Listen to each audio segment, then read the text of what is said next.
Viewers, very warm welcome this show. मैं हूं कामरान शाहिद। अल्हम्दुलिल्लाह महंगाई के ख़िलाफ़ मुल्क भर में मुजाहरे हो रहे हैं। मुजाहरों से मुराद अगर सड़कों पे नहीं भी हो रहे हर जगह पे और कुछ जगहों में पॉलिटिकल पार्टीज़ कर रही हैं, तो इंसान के जहन में मुजाहरा चल रहा है, इंसान के पेट में मुजाहरा चल रहा है। गली गली में एक ही सदा और एक ही दुहाई है कि ये महंगाई जो है उसने इस आवाम की कमर तोड़ दी है। आज PMLN ने रावलपिंडी के अंदर जो मजमे लगाए और लग ही रहा था कि इलेक्शन कैंपेन शुरू हो चुकी है, लेकिन ये तमाम चीज़ें करने का मौका अल्हम्दुलिल्लाह गवर्नमेंट ने दिया।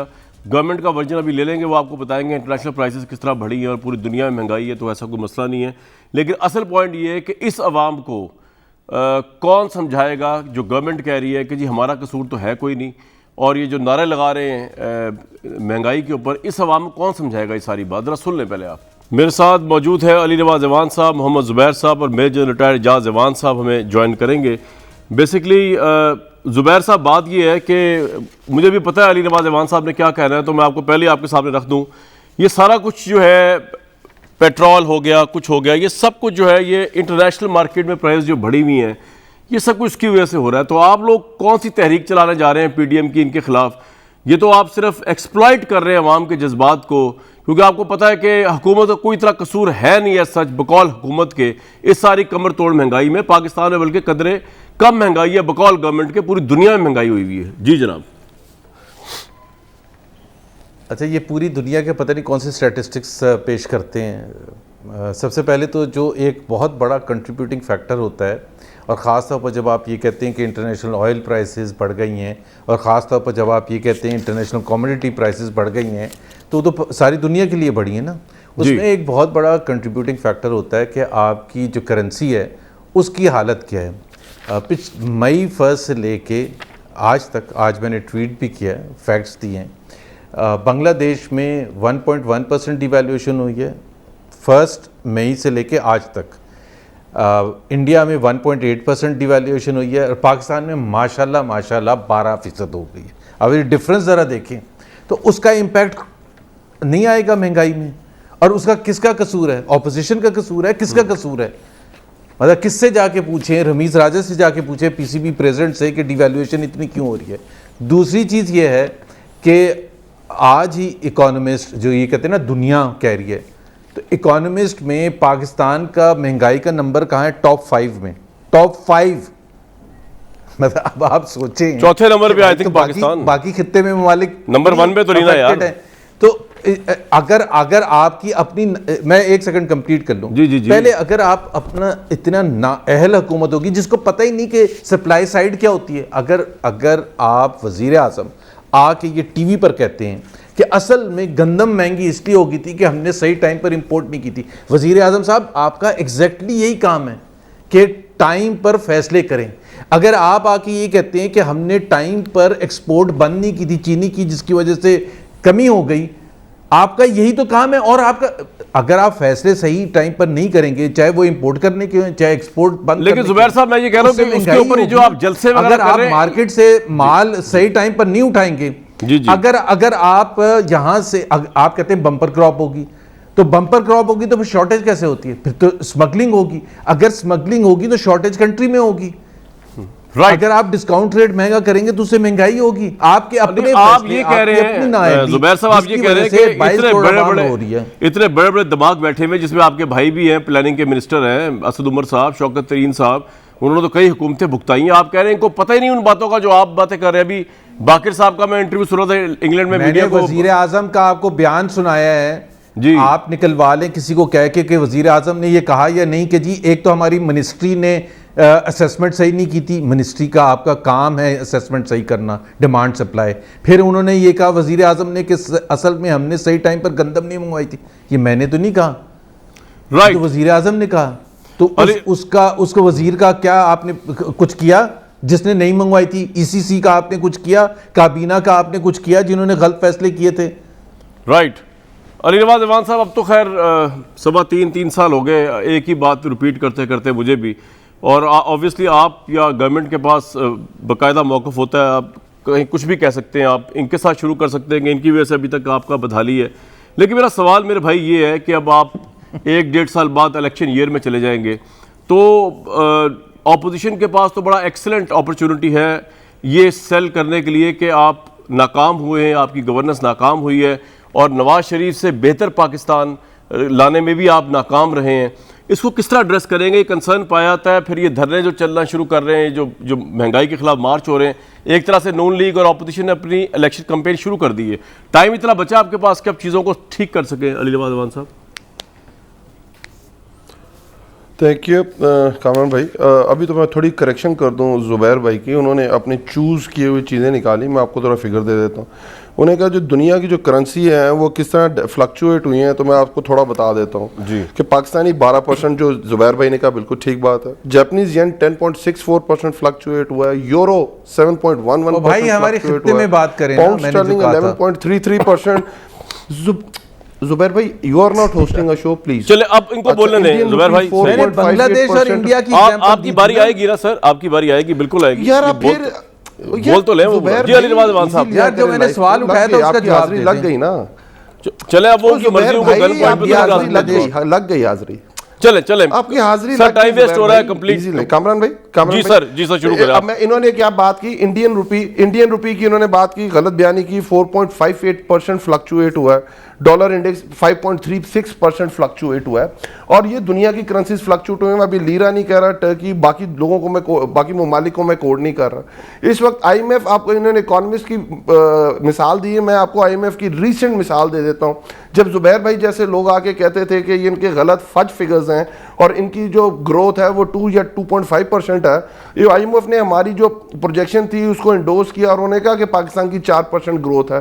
IMF ने कहा कि पाकिस्तान के जितने इंडिकेटर्स हैं वो स्टेबल हैं। IMF ने कहा कि जो अगले 2022 को ये एंड करेंगे फाइनेंशियल ईयर, इंशाल्लाह ताला 4.8 तो या 5% हम ग्रोथ अचीव करेंगे।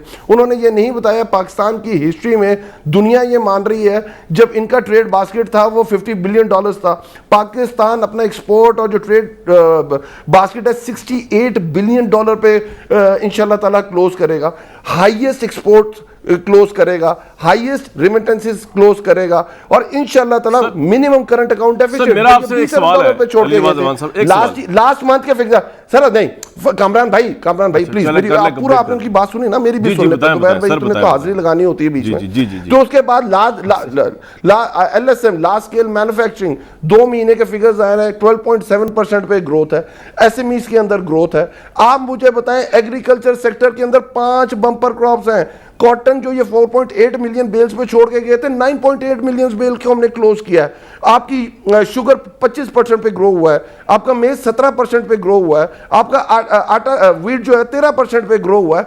आप ये बात करते हैं फैसला करीब किया, फैसला गलत किया, ये हम आपको रिजल्ट्स दे रहे हैं सर। अब बराबर टाइम से भी ज्यादा हो गया। बिल्कुल कामरान भाई, जेन्युइन बात है। मेरा सवाल है जरा, उसके बाद जवाब इकट्ठे आपसे बात कर रहा हूं यार। अली भाई एक मिनट, जी मैं आपसे बात कर रहा हूं। मैं ये सिर्फ आपसे कह रहा हूं कि जितने आप ये डाटा मुझे बयान कर रहे हैं, मैं कहता हूं 100% फैक्चुअली आप सही फरमा रहे होंगे, लेकिन जो आम आवाम है, आपके ही वोटर की बात ले लें, उसको आप ये बताने में कामयाब हो सकते हैं कि ये जो आप सारी गुफ्तगू कर रहे हैं कि लीरा ये हो गया, येन ये हो गया, पाउंड स्टर्लिंग ये हो गया, उनको किस तरह बताएंगे? असल बात तो ये है सर, क्योंकि प्रोटेस्ट हो रहा है सड़कों पे। बिल्कुल कामरान भाई, ये है, ये बात जो आपने सवाल किया, ये जेन्युइन बात है। हमने करना क्या? देखिए 35 साल 2 हुकूमतें रहीं, और आज भी जो वो अपोजिशन कर रही है वो सोल्यूशन नहीं दे रही, क्योंकि उनके पास सोल्यूशन नहीं है। सोल्यूशन हम दे रहे हैं, जिसकी आप कामरान भाई बात करके आपने लोगों के पास जाके कहना क्या है यार? महंगाई तो वाकई हुई है, लोगों के किचन तो हर्ट हुए हैं, डिस्टर्ब हुए हैं।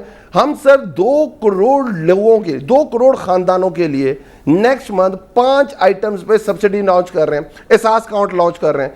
पाकिस्तान यूटिलिटी कौन सी आइटम्स जरा बताइए? All across Pakistan different station खोले जाएंगे। कौन सी आइटम सब्सिडी दे रहे हैं? ये वीट, अब वीट, दाल, मैं वही बोल रहा हूँ, 5 सुन तो लें, वीट, पाम ऑयल, घी, दालें और आटा, इसके ऊपर हम 5 मेन आइटम्स के ऊपर सब्सिडी देने जा रहे हैं। पाकिस्तान के अंदर जो फ्रूट एंड वेजिटेबल्स है, उसकी जो इन्फ्लेशन है वो ओनली 3%। सर ये पैसा कहां से आएगा? सब्सिडी जो आप दे रहे हैं, कमोडिटीज को करना है। ठीक है, लेकिन पैसा कहां से आएगा? ये सब्सिडी कहां से देंगे आप? कहां से बर्दाश्त? गवर्नमेंट अपने वसाइल से लेगी ना। देखिए इस वक्त हमने क्या किया, हम हमें बात तो ये करते हैं, नून लीग के दौर में 36 से 62% तक सेल टैक्स और पेट्रोलियम लेवी ली जाती थी। आज डबल हो गया पेट्रोल इनके दौर से, और आज तो ₹14.25 हम पेट्रोलियम लेवी सर और सेल टैक्स आप लेवी कम ले रहे हैं, ये बात सही है, लेकिन अली भाई एक मिनट, अपने वसाइल से, अली भाई एक से सांस तो ले लें, आप ठीक कह रहे हैं, आप लेवी कम ले रहे यार हैं, इनको क्या लेकिन बस भी करें ना। एक मिनट, लेकिन इनके दौर में 2018 के अंदर क्योंकि डॉलर जो था 126 में था और आपके दौर में 172 पर हो चुका है, इसलिए ज्यादा डस्ट पड़ रही है आपको। लेकिन चलें, आपने अब 2.5 गुना टाइम ले लिया जुबैर साहब से। मैं जुबैर साहब, नहीं बात ठीक है कामरान भाई, कामरान भाई बात ठीक है सर, यही तो बात है, डिवैल्यूएशन। जवाब ले लें जी जी बताइए जी। नहीं बिल्कुल सही बात है, पर डिवैल्यूएशन क्यों हुई? ये जो कहते थे 5.4% पे ग्रोथ छोड़ के गए हैं, और इनके अरस्तु साहब, खकान अब्बासी साहब, इसाक डार मिफ्ता ये कहते थे कि आपने जाना है यार, IMF के पास, कामरान तो मुझे IMF आ रहा हूं देंगे कि पूरा अपने टाइम उनको दे रहा है यार। एक्सचेंज रेट लेके आप आना है, क्यों और परेशान हो आपने जाते हैं? 25 अरब डॉलर के Please, आपके ओपन पास पूरा मार्केट टाइम होगा। ऑपरेशंस करके डॉलर को इंजेक्ट किया मार्केट। टाइम हो गया, टाइम हो गया। क्राइम किया पाकिस्तान मेरा के साथ। सवाल पूछा ना उनसे इसीलिए यार, तो 50,000 आप गवर्नमेंट को नहीं ना, अरब जुबैर रुपए साहब से के क्या कर्जे सवाल छोड़ के पूछूं? अब आप गवर्नर सिंह तो नहीं ना, आपसे सवाल तो नहीं पूछ सकता मैं, इनसे पूछ रहे हैं। बहरहाल अली भाई जरा ठंडे हो जाए, पूछें कि आप किसके स्पोक्स पर्सन है, मरियम का स्पोक्स पर्सन कौन है, सफदर का स्पोक्स पर्सन कौन है, चलें। शहबाज शरीफ का स्पोक्स पर्सन जुबैर कौन है? जुबैर साहब, यार जुबैर साहब बारी अगर नहीं आएगी मैं आपकी बारी आ गई है, आपकी बारी आ गई जी। जुबैर साहब, you have right to respond. वो तो बहुत बुरे हालात में पूरी दुनिया है। पहली बात तो ये है कि हम जी अच्छा एक हम कंपैरिजन करते हैं हमेशा। अगर हम कहते हैं ना महंगाई, भाई हमारे दौर में महंगाई हम 5 में से 4 साल जो थी वो 4% के अराउंड थी, 3% भी थी जब हम छोड़ के गए हैं। पहली बात तो ये है। तो हम जब हमेशा बात करते हैं तो किसी कॉन्टेक्स्ट में करते हैं, और कॉन्टेक्स्ट दो होते हैं, एक पिछले अदवार होता है और एक रीजनल कंट्रीज़ होती हैं। अर्जेंटीना जाके मुकाबला नहीं किया जाता बिकॉज उनके क्या महरक़ात हैं हमें नहीं पता। रीजनल कॉन्टेक्स्ट में होती है। रीजनल कॉन्टेक्स्ट में इसलिए होती है कि तमाम चीज़ें एक जैसी होती हैं, तभी आप कहते हैं बांग्लादेश में इतना है, इंडिया में इतना है। इन्होंने कहा कि ये मैंने गलत फिगर दी थी, इंडिया में 4.5% डिवैल्यूएशन है। मैं पहली बात तो ये कि बिल्कुल मैं इनको चैलेंज करता हूँ, लेकिन इनकी बात मान लेता हूँ। 4.5 कहाँ है और 12 कहाँ है, तो इन्हीं की बात मान लेता हूँ ना। दूसरी बात ये है कि जब ये कहते हैं कि हमने ये किया, at the end of the क्या दिखा रहे हैं अली नवाज साहब? लोगों को गुर्बत की लकीर पता नहीं क्या दिखा रहे हैं। बता रहा हूं फिगर्स, हमने 2 करोड़ लोगों चैलेंज कर रहे हैं। चले चले जुबैर साहब कंप्लीट। यार अली भाई अब आप शैतानी कर रहे हैं ना, बीच में देख लें आप, उन्होंने इंटरप्ट नहीं किया आपके उसमें, उनको बोलने तो देना यार। मैं जनरल साहब के पास भी जाना। जी जी जुबैर साहब कंप्लीट कर लें। 2 करोड़ लोगों को जब गुर्बत की लकीर से हमने नीचे ऊपर लेके आए थे, नीचे से ऊपर, ये होता है हुकूमतों का काम। जी इनका काम पता है क्या है? इनका काम यह है कि इन्होंने 2 करोड़ लोगों को गुर्बत की लकीर से नीचे धकेला और फिर चेक देने पहुंच जाते हैं एहसास प्रोग्राम। भाई आप फैक्ट्रियां बनाएं, आप इंडस्ट्रियलाइजेशन करें, आप जॉब क्रिएशन करें, ये हुकूमत का काम है।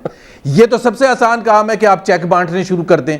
और दूसरी बात, आपने बिल्कुल सही सवाल पूछा था, ये कहां से देंगे सब्सिडी? अभी परसों स्टेटमेंट दी है इनके इंफॉर्मेशन मिनिस्टर ने, निकलवा लें, जिसमें उन्होंने कहा फवाद चौधरी ने कि सब्सिडी से हुकूमतें नहीं चलती हैं, क्योंकि सब्सिडी जब देंगे इनको यही तो आता है ना, इनको कंट्रोल ही नहीं करनी आती प्राइस। तो ये जब सब्सिडी देंगे तो हुकूमत के खजाने से देंगे, खजाने पर दबाव पैदा होगा, तो फिर उसके लिए ये नोट प्रिंट करेंगे, नोट प्रिंट करेंगे तो उससे ज्यादा डिवैल्यू होगा। ठीक है सर, एक ब्रेक के बाद इन तमाम चीज़ों पर बात करेंगे।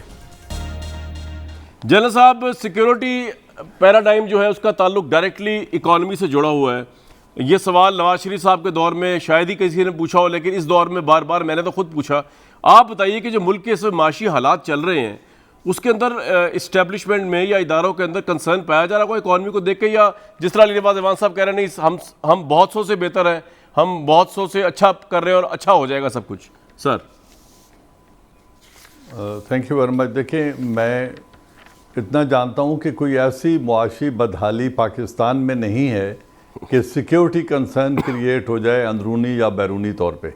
यकीनन महंगाई है और हुकूमत बहुत सारे, मौजूदा हुकूमत बहुत सारे एरियाज़ में बहुत इम्प्रूवमेंट की गुंजाइश है जो होती नज़र नहीं आ रही। लेकिन और दूसरी बात मौजूदा हुकूमत के बारे में तो इतनी है कि अगर तमाम इंडिकेटर्स पॉजिटिव हैं, अगर एक्सपोर्ट्स बढ़ रही हैं, जो ट्रेड डिफिसिट है वो कम हुआ है और तमाम तर इंडिकेटर्स पॉजिटिव हैं, तो उसका इम्पेक्ट आवाम को या एक आम आदमी को महसूस होना चाहिए। बिल्कुल। करेंसी है डिवैल्यू हो रही है, महंगाई है वो बढ़ती जा रही है, तो कहीं तो कोई प्रॉब्लम है ना, कहीं तो कुछ ना कुछ प्रॉब्लम है। मैं तो मईशत का एक्सपर्ट नहीं हूँ, मुझसे तो अपने घर का बजट नहीं बनता, मैं मुल्क के बजट की तो बात ही नहीं कर सकता।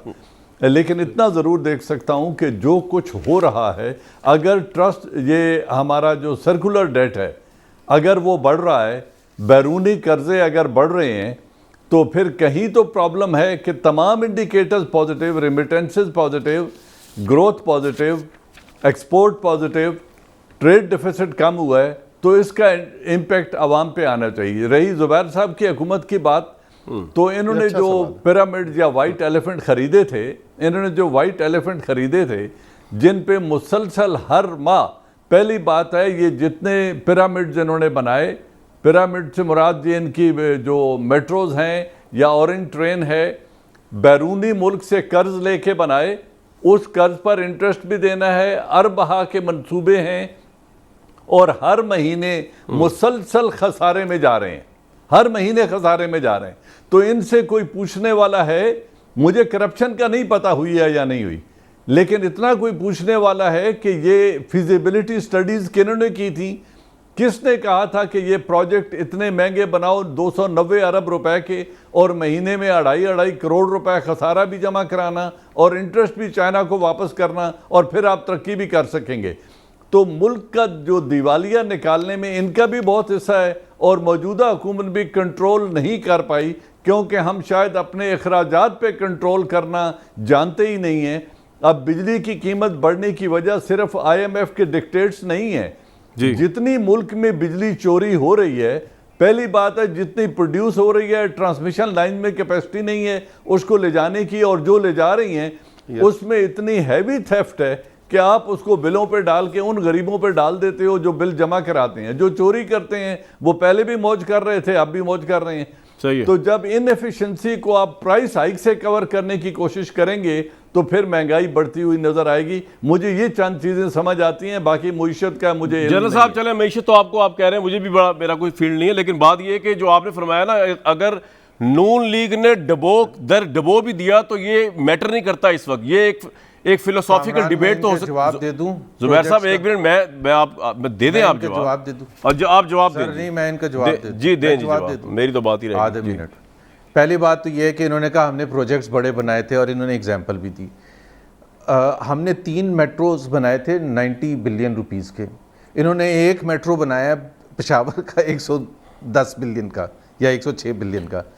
जहां तक वो जो मेट्रो ट्रेन की बात है, मेट्रो ट्रेन लाहौर में जो वो ये कह रहे हैं मेट्रो पे आप सब्सिडी जो दे रहे हैं, वो अब जो गवर्नमेंट को पड़ रही है व्हाइट एलिफेंट है, वो तो सब्सिडी तो ये नहीं दे रहे हैं, वो तो आपकी बनाई भी दे रहे हैं ना। अब क्या ये लाहौर मेट्रो को नहीं, पेशावर की बात कर रहा हूं मैं ऑरेंज ट्रेन। सर आप अपनी बात करें ना, सुन लें जी, बताएं भाई। पहले मोटी मोटी बातें कर लूं, पहले मैं मोटी बातें। हमने जितना कर्जा लिया था ना जनरल साहब, हमने जितना कर्जा लिया था ना 5 साल में, और ये स्टेट बैंक ऑफ पाकिस्तान की फिगर्स मैं बता रहा हूं, हमने 10 बिलियन का कर्जा लिया था, 10.4 बिलियन का, और उसमें ये सारी चीज़ें भी बनी थी, और इलेक्ट्रिसिटी और पावर प्रोजेक्ट्स भी लगे थे, गैस प्रोजेक्ट्स भी लगे थे। इन्होंने 3 साल में 15 ट्रिलियन का कर्जा ले लिया, बताओ, हमारे से ज्यादा ले लिया। और किया क्या है, एक पेशावर BRT बनाई है। तो भाई कर्जा हमने पॉइंट आ गया आपका, वो जो कह रहे ना इंटरेस्ट पेमेंट्स देनी पड़ती है। जी जी जी, पॉइंट आ गया। तो जनरल साहब आपसे हमेशा कॉन्टेक्स्ट में बात होती है। हाँ ठीक है सर, ये पॉइंट आ गया, लेकिन मैं जरा जो सवाल उठाना चाह रहा था, जो जुबैर साहब ने भी रोक दिया। जनरल साहब, बात ये है कि मैं अब तो ब्रेक के लिए जाऊंगा, उसके बाद आपसे और अली रिवाज ईवान साहब से सवाल बनता है कि बाकी तो चले ठीक है, इकॉनमी का आपको और मुझे भी नहीं पता, लेकिन जो काम प्राइम मिनिस्टर कर सकते थे, जैसे अभी मेरे सामने world justice project rule of law की रिपोर्ट आई है, उसके अंदर पाकिस्तान रूल ऑफ लॉ में, ये तो प्राइम मिनिस्टर, ये तो नवाज शरीफ ने नहीं रोका था, ये तो किसी वाइट एलिफेंट ने खड़ा नहीं कर दिया था प्राइम मिनिस्टर के आगे लाके। पाकिस्तान अल्हम्दुलिल्लाह, इन्वर्टेड कॉमा में अल्हम्दुलिल्लाह कह रहा हूँ, 139 कंट्रीज, 139 कंट्रीज में से 130वें नंबर पर है। हमसे सिर्फ 9 कंट्रीज नीचे हैं पैथेटिक रूल ऑफ लॉ के अंदर। और करप्शन के ऊपर जो है, एब्सेंस ऑफ करप्शन के ऊपर अगर आप देखें तो पाकिस्तान का 123वां नंबर बन रहा है आउट ऑफ 139। तो ये तहरीक इंसाफ की गवर्नमेंट जो खत्म करने आई थी, करप्शन रूल ऑफ लॉ बनाने आई थी, प्राइम मिनिस्टर ने कल भी रहमतुल्लाह अलैहि वसल्लम की कॉन्फ्रेंस में यही बात की। वो यहाँ पे भी नाकाम हुई। इसका तो कोई ताल्लुक जुबैर साहब से या किसी और से नहीं है, ये तो जवाबदेह प्राइम मिनिस्टर ही हैं, इसमें भी बात कर लेंगे। और लंदन के अंदर शहबाज शरीफ साहब के बाद अब इसहाक डार साहब की जिस तरह खुलासी हुई है, जिस तरह वो क्लीन चिट लहराते फिर रहे हैं, और जो चैनल और जो वजीर मुशीर हमारे बैठ के जिन्होंने जो इल्ज़ामात लगाए थे वो सारे उसके ऊपर वो गलत साबित होते हुए नजर आ रहे हैं, जो उन प्रोग्राम्स की, हद तक 2 प्रोग्राम्स की। ये भी अजीब बात है कि ये तहरीक इंसाफ की गवर्नमेंट जो है उसके दौर में जिस तरह क्लीन चिट्स नून लीग को मिली हैं, उन करप्शन के इल्ज़ामात पे जो तहरीक इंसाफ ने लगाए, अभी मैं नैब/NR ऑर्डिनेंस पे नहीं आ रहा, वो हैरानकुन बात है। एक ब्रेक के बाद इन तमाम चीज़ों पर बात करेंगे। अली रिवाज अमान साहब, मैंने आपको बता the world justice project rule of law की रिपोर्ट, इसको किस तरह जस्टिफाई करेंगे?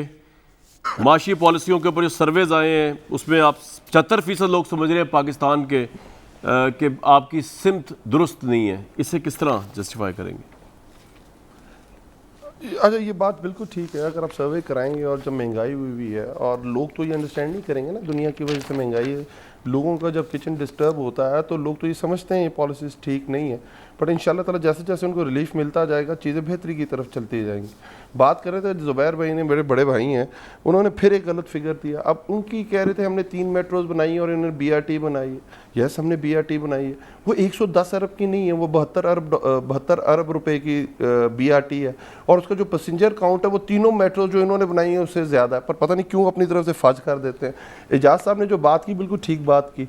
देखिए, हमारे पास जो कैपेसिटी है जो हम मैक्सिमम यूज़ कर सकते हैं वो 23 से 24 हज़ार मेगावाट यूज़ कर सकते हैं, और जो हमारी गर्मियों में यूजेज है वो 13,000 और जो मैक्सिमम गर्मियों में वो 24,000 है।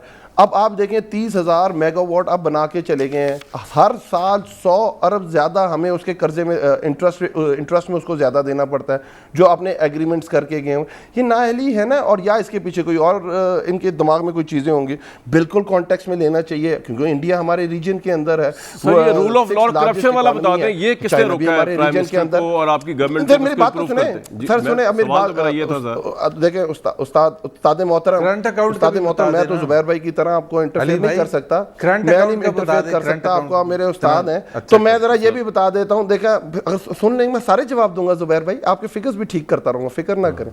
अच्छा, तो हम चाइना को भी तसल्ली करा के उठेंगे आपको जुबैर भाई। अच्छा जुबैर भाई, इजी लेना लाइफ को, आपकी हाजिरी लग गई। अच्छा, आगे चलते ना। आपका क्या इंडिया में इस कोविड के बाद जो ये कहते थे सबसे अच्छी पॉलिसीज मोदी की हैं, लॉकडाउन कर दो, लॉकडाउन कर दो, और हमारे डिसीजंस की वजह से दुनिया ने हमें अप्रिशिएट किया। 23 करोड़ लोग खताए गुर्बत से नीचे गए पोस्ट कोविड, सिर्फ इंडिया के अंदर। आज चाइना जो दुनिया की लार्जेस्ट इकोनॉमी है उसके अंदर लोड शेडिंग्स हो रही हैं क्योंकि कोल सर्ज हुआ है इंटरनेशनली पोस्ट कोविड। जो कोल की प्राइस $50 थी आज $250 तक पहुंच गई है, उन्हें लोड शेडिंग करनी पड़ रही है। इंडिया के अंदर जो पहले इनकी जो इन्फ्लेशन होती थी 3 to 4% में मूव करती थी, आज हिंदुस्तान टाइम्स उठा के देख लें, वो कह रहे हैं कि 6 to 7% पे पहुंच गए। डेवलप्ड नेशन उठा ले जिनकी नेगेटिव इन्फ्लेशन थी वो 3 से 4% के आ गए। हाँ जुबैर भाई ठीक कहते हैं, हम कॉन्टेक्स्ट में देखते हैं, पहले साल जो नून लीग की गवर्नमेंट थी इनकी 10% इन्फ्लेशन थी और ग्रेजुअली कम हुई उनके। सर मेरा एक सवाल सुन लें, इंटरनेशनल वबा अली भाई एक सवाल, आखिरी साल में वो 4% ये जो मिसालें दे रहे हैं ना जिन कंट्रीज ने, सुन लिया करें ना उस्ताद मोहतरम, बहुत टाइम हो गया ना, उस्ताद मोहतरम सुन, जनरल साहब की तरफ भी जाना है मैंने, जुबैर साहब की तरफ, मेरी बात सुन लें। आप जो मिसालें दे रहे हैं कि चाइना में ये हो गया, तबाही फिर की, चले जाएंगे कभी हमारे पास भी आ जाए। आप जान छोड़ेंगे तो जनरल साहब की तरफ जाएंगे ना, आप ही नहीं जान छोड़ते, आप तो जड़ों में बैठ गए बल्कि। नहीं सर, और आप निकालना है। सर ये देखें सर, आपकी जान तो जो फरिश्ता है सर मेरी बात तो सुनिए, पकड़ सकता है सर, हम क्या सर मेरी बात सुनिए। आपका सारा आर्गुमेंट अली भाई ये है कि चाइना में तबाही फिर गई, इंडिया में तबाही फिर गई, इसका मतलब ये है कि अगर वहां पे गवर्नमेंट इलेक्शन हारेंगी तो आप ही हारेंगे, ये कोई आर्गुमेंट नहीं। लेकिन मैं आगे जाऊंगा, जनरल साहब बात सर अब ये बता दीजिए कि नहीं कामरान भाई, ये आपका बड़ा अजीब सा आर्गुमेंट है, आपका बड़ा अजीब सा आर्गुमेंट है। आपको टाइम मिलेगा अभी, दुनिया के अंदर मसाइल आते हैं। हाँ जी, आ रहे हैं, हम पाकिस्तान की बात कर रहे हैं, जाते हैं ना। आपने ये कहा कामरान भाई, आपने ये कहा कि आप कंपैरेटिव स्टडीज करें जो रीजनल पावर्स हैं। मैंने आपको कंपैरेटिव स्टडी करके दे दी, मैंने तो नहीं कहा आपको, दे दिया कि 200, मैंने तो आपको बिल्कुल नहीं कहा कि आप कंपैरेटिव रीजनल स्टडी करें 5 आइटम। सर मैंने नहीं कहा, मैंने तो आपको कहा ये कि आपने इस मुल्क के अवाम को जवाबदेह होना, ना कि चाइना की गवर्नमेंट की जो आप बता रहे हैं बैड गवर्नेंस या इंडिया की गवर्नमेंट की। मैंने ये कहा शुरू में दिया सर मैंने आपसे कामरान ये भाई, डिमांड ही नहीं की मैंने भाईजान। उसका जवाब शुरू में अच्छा दिया चले आगे चल कि रहे हैं जो थोड़ा आपका सा। सर्वे आया है बिल्कुल ठीक आया है। मेरा सर्वे नहीं है भाई, एक मिनट बस नहीं करेंगे एक यार। मिनट एक मिनट। जनरल साहब, बस नहीं प्राइम करेंगे। मिनिस्टर की नहीं, कल जो की मैं- जरा जो भी सर्वे आया है, मैं उसकी बात कर रहा हूं। प्राइम मिनिस्टर की कल की गुफ्तगू सुनाएं, जनरल साहब के लिए सुनना बहुत जरूरी है क्योंकि जर्नल्स का भी उसमें तस्करा है। जी सुनवाएं। बर्तानिया की पार्लियामेंट्री डेमोक्रेसी चली नहीं है सिवाय बर्तानिया के और एंग्लो सैक्सन मुल्क में। मॉरल स्टैंडर्ड चाहिए होते हैं उस डेमोक्रेसी के लिए। वहां कभी कोई तस्वर भी नहीं कर सकता कि जनाब वोट बिकेगा। वहां कोई छांगा मांगा जैसी और वो जो बंद करके या मरी में बंद करके भेड़ बकरियों की तरह कभी लोग नीलाम नहीं होते। मैं जब तक जिंदा हूं इस मुल्क में इंसाफ और कानून की बालादस्ती की जंग में लड़ूंगा, रूल ऑफ लॉ के लिए लड़ता रहूंगा। जब तक ताकतवर कानून के नीचे नहीं आता, आप कभी भी ये ना सोचे कि नीचे सरकारी नौकर पटवारी और ये पैसे नहीं लेंगे। इस्लाम में ये जो तारीख है, ये जो एकदम सारी दुनिया में छा गए, उसमें बहुत बड़ी वजह मेरिट थी। जो भी अच्छा परफॉर्म करता था, जो जनरल, वो ऊपर आ जाता था। कोई किसी का ये राइट नहीं था कि हमें सिर्फ बड़ा ओहदा मिल रहा है। जनरल साहब, ये किसने रोका है प्राइम मिनिस्टर को कि मेरिट पे लोग ऊपर ना आए उनके दौर में, और किसने रोका उनको कि ताकतवर कानून के नीचे हो, जबकि सिचुएशन ये है कि वर्ल्ड जस्टिस की रिपोर्ट आपको मैंने पढ़ के सुना दी है, 130वां नंबर है 139 में से। सर देखें, जहाँ तक मेरिट की बात है तो पहली बात यह है कि प्राइम मिनिस्टर बात ठीक कर रहे हैं कि मेरिट पे ही सबको ऊपर आना चाहिए और मेरिट पे ही अपनी जगह पे कायम रहना चाहिए। लेकिन मेरिट के नफाज में बिल्कुल आपका पॉइंट भी दुरुस्त है कि उनको रोका किसने है, मेरिट का नफाज करें। उसमें तो कोई उनको नहीं रोक रहा कि मेरिट की वजह से नहीं है, और ये मेरिट ही है जिसकी वजह से लोग अपनी तरक्कियाँ पाते हैं। कौन से जनरल कहाँ जाएंगे, मेरिट पे ही जाते हैं। हमें तो पता है कि सेकंड लेफ्टिनेंट से लेके और 35 ईयर्स सर्विस तक मेरिट ही प्रिवेल करता है, और उसी मेरिट पे ही लोग बनते हैं और घर जाते हैं। एक स्टेज आती है जब सियासतदानों को फैसला करना होता है, वो 5 नाम मंगवा के 5वां चुन लेते हैं, 4 को घर भेज देते हैं, वहाँ हमें मेरिट नज़र नहीं आता। उससे पहले फौज के अंदर तो मेरिट ही रहता है। बहुत तो वेल अब सेड। रही बात रूल ऑफ लॉ की, देखें इस मुल्क में अदालतें जिस तरीके से फैसले करती हैं या जिस कदर फैसले कर रही हैं, कन्विक्शन रेट उठा के देख लें। अगर पंजाब में सालाना 12,000 कत्ल होते हैं तो 120 बंदों की कन्विक्शन नहीं होती। इस सिस्टम को किसने दुरुस्त करना है? ये जो मेरे दोनों भाई बैठे हैं, इन्होंने पार्लियामेंटेरियंस ने दुरुस्त करना है ना, पार्लियामेंट में बैठ के सिस्टम को दुरुस्त करना है। करें पॉलिस रिफॉर्म्स करें, जुडिशियल रिफॉर्म्स सर करें। पार्लियामेंट तो चलती नहीं है, ऑर्डिनेंस चलता है, आपको तो पता ही है और जनरल साहब। जुडिशियल जी जी जी जी जी क्या हुआ? मैं कह रहा हूं सर, मैं पार्लियामेंट क्या कहाँ कहा चल रही है? पार्लियामेंट कहाँ चल रही है? ऑर्डिनेंस चल रहा है इस मुल्क पे। ऑर्डिनेंस अभी चल रहा है, इससे पहले तो पार्लियामेंट चलती रही है ना, 2/3 मेजॉरिटी की भी चलती रही है। मेरी याद में मुझे जुडिशियल रिफॉर्म्स इस मुल्क में होती याद नहीं है कि कभी किसी ने जुडिशियल रिफॉर्म्स की कोशिश भी की हो। मिलिट्री डिक्टेटर्स के दौर में चीफ जस्टिस सड़क पर रुल रहा था कि मुझे इंसाफ चाहिए। नवाज शरीफ के दौर में हमलों से बच के जजेस अपने तहखानों में घुस रहे थे कि MNAs मारने पहुंच गए हैं, वो दौर भी था। और मौजूदा हुकूमत जजेस की मिन्नतें कर रही है कि खुदा के लिए केसेस के फैसले तो सुनाओ। तो मुझे तो रिफॉर्म करता कोई भी नज़र नहीं आया, ना कोई मिलिट्री डिक्टेटर, न 2/3 मेजॉरिटी वाला, और न ये सिंपल मेजॉरिटी वाला। किसी ने जुर्रत ही नहीं की कि जुडिशियल रिफॉर्म्स की तरफ जाए। किसी ने इन अदारों को, इंस्टीट्यूशंस को बिल्ड करने की नहीं, महकूम करने की हर एक ने कोशिश की है। बिल्कुल सही कह रहे हैं sir. Tragedy with this country. बिल्कुल सही जुबैर साहब, कलेक्टिव रिस्पॉन्सिबिलिटी है, ये खाली इमरान खान का 3 साल का बिगाड़ नहीं है। अगर मैं जनरल साहब की बात को सही अंडरस्टैंड किया हूं कि आज अगर करप्शन नीचे नहीं जा रही, आज अगर रूल ऑफ लॉ इम्पोज नहीं हो रहा तो जी जी सही कह रहे हैं जनरल साहब। लेकिन आपने इमरान खान की तकरीर सुनाई थी और वो सीरतुन नबी के मौके पर कर रहे थे, और उन्होंने कहा जब तक मैं हूँ उस वक्त तक इंसाफ का बोलबाला होगा और मैं किसी को भी। तो मुझे सिर्फ ये बता दें, अभी अली भी बैठे हुए हैं, कि चौधरी जो हैं परवेज़ इलाही या चौधरी शुजात वगैरह, उनके ख़िलाफ़ जो केसेस थे और उनके बारे में इमरान खान ने खुद जो कहा था, तो क्यों बंद हो गए नैब में? हमने रोका है। तो ये इस किस्म की गलत बयानी ना किया करें कि जब तक मैं हूँ। आपने धज्जियाँ उड़ा दी हैं इंसाफ की। आपने जाके अमेरिका में कहा था मैंने शाहिद खाकान अब्बासी को बंद कर दिया। बात हो रही है, एक तो बड़े जो इमरान खान ने करप्शन की बात की थी ना, corruption has increased by all indicators. आपने एक इंडिकेटर अभी बताया ट्रांसपेरेंसी इंटरनेशनल का इससे पहले आया था 117 से 124। और दूसरी बात मैं ये बता दूं, शायद जनरल साहब ने जिक्र किया था कि वो उसका बिजली के हवाले से, या अली ने जिक्र किया था कि हमें इतनी पेमेंट देनी पड़ती है। दो मेजर फैक्टर्स होते हैं जिसकी वजह से जनरल साहब बढ़ता है सर्कुलर डेट। एक होता है लाइन लॉसेस, जो आपने भी शायद जिक्र किया था, और दूसरा होता है कलेक्शन। लाइन लॉसेस पिछले 3 साल में बढ़े हैं, कम नहीं हुए हैं। कलेक्शन गिरी है, बड़ी नहीं है, तो उसकी वजह से ज़ाहिर तबाही होगी। 9 जो डिस्ट्रीब्यूशन कंपनीज हैं, लेस्को, आईएसको, फेस्को वगैरह, उनकी तबाही बड़ी है। उनकी बैलेंस शीट, फाइनेंशियल जो इंटेग्रिटी है वो बिल्कुल तबाही की तरफ जा चुकी है। और मैं ये भी नंबर भी बता दूं आपको, जो पब्लिक सेक्टर एंटिटीज़ हैं, हम 1400 बिलियन की लाइबिलिटीज छोड़ के गए थे, आज वो 2500 बिलियन है। मतलब या तो ये हो ना कि आपका इंप्रूवमेंट कोई आ रही हो तो हम कहें कि जी ठीक है आप इंप्रूव कर रहे हैं, लेकिन अगर आप हर चीज़ में ख़राब से ख़राब तर होते चले जा रहे हैं। हमने बिजली लानी थी, हमने वो मुआहदे किए थे, आपको भी पता है, आप आज तक हमने ये नहीं सुना कि ये मुआहदा स्पेसिफिकली ये गलत हुआ था, इसको ऐसे नहीं होना था, ऐसे हो जाता। आप हमें बता दें, आप एलएनजी टर्मिनल में आपने मिफ्ता इस्माइल और शाहिद खान अब्बासी को अंदर बंद कर दिया।